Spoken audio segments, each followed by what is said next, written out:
In a political bombshell that has thrown shockwaves throughout all corners of South Africa, African National Congress ANC Secretary-General Mbalula has gone on public record to call for President Cyril Ramaphosa to be arrested and jailed with immediate effect. Mbalula, once one of Ramaphosa's most ardent supporters, is now the most vocal voice calling for the president to fall. In a crowded press conference in Pretoria today, Mbula's voice echoed with conviction that left the nation ago. Enough is enough. We can no longer pretend. The ANC cannot be held hostage by one man's greed, silence, and dubious operations. President Ramaphosa must be arrested, investigated, and removed. We owe this to the people of South Africa. The force of Mbalula's words was a hammer blow. The ANC has had decades of bruising scandals, but never before has a sitting Secretary-General so vocally unleashed war against the president. Party elders, journalists, and shock supporters witnessed the man who was once regarded as Ramaphosa's bulldog, now demanding he be handcuffed like any common criminal. Behind the unrestrained storming lies a months-long brewing scandal that only broke into public view last week when a chain of explosive leaks made headlines. The documents say confidential sources map out clandestine transactions that reach far beyond South Africa's borders, off-the-books contracts with foreign private security companies, secret weapons purchases, and multi-million rand transactions transferred via shell companies listed in tax havens. None of these activities, Mbalula asserted, was sanctioned by Parliament or represented anywhere in the national budget. Standing at the podium, surrounded by stern-faced aides, Mbalula's anger was palpable. Ramaphosa has been working behind the scenes and falsely claiming to lead in the open, he said. His voice trembled with rage. He's misled us all. These are no longer rumors. I've looked at the papers. I've looked at the signatures, and I won't be quiet another day. For a split second, Mbalula hesitated, seeing the rows of cameras aimed at him. I stood with the president when the party was under attack. I defended him in Parliament, in the media, in our NEC meetings. I silenced critics for him. But now he defends criminals and covers up his own crimes. That's not leadership, that's betrayal. Following the declaration, the room broke out in questions. Reporters yelled over one another, calling for information. Mbalula brandished a thick brown folder, edges worn from what appeared to be late-night fevered reading.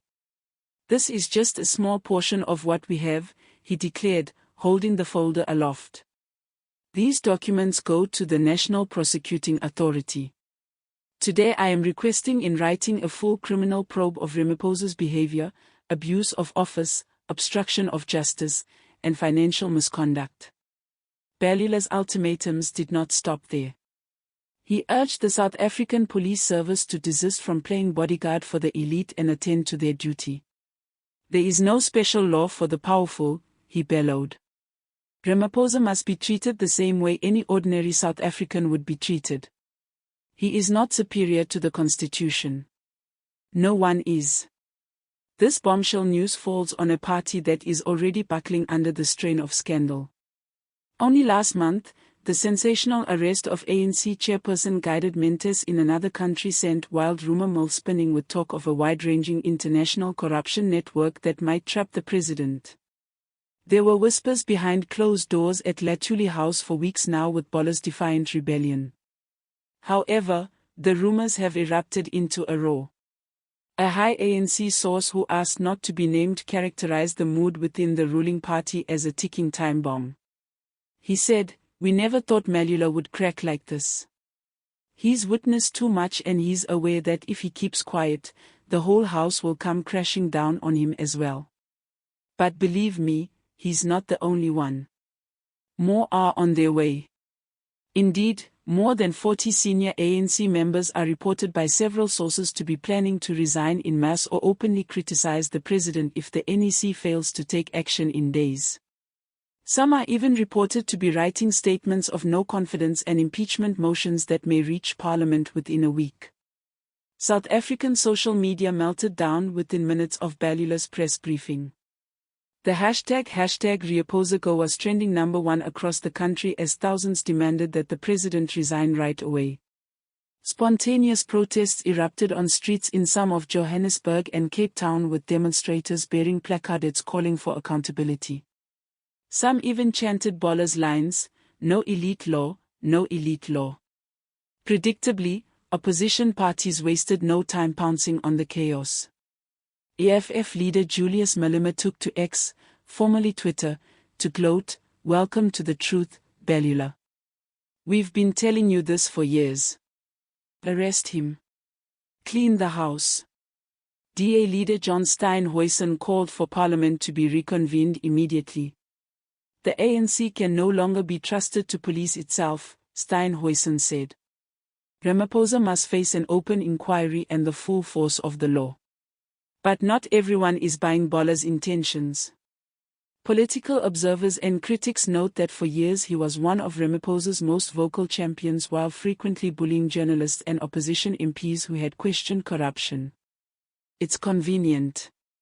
Political commentator Thandi Molev said he kept his mouth shut when it was useful.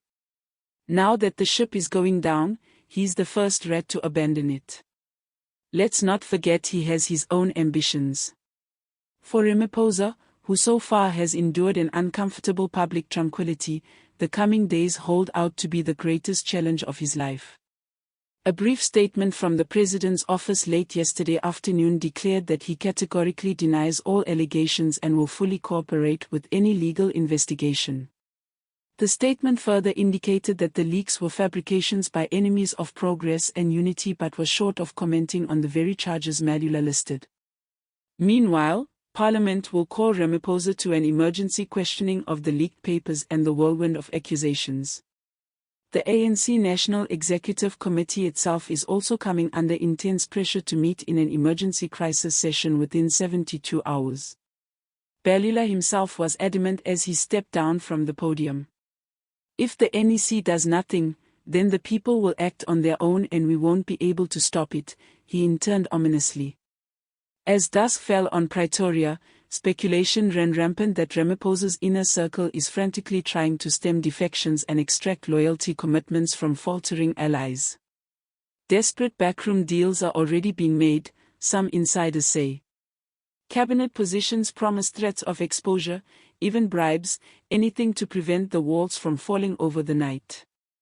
Whether this is the time that South Africa's governing party splits itself apart or finally makes an honest start is yet to be determined.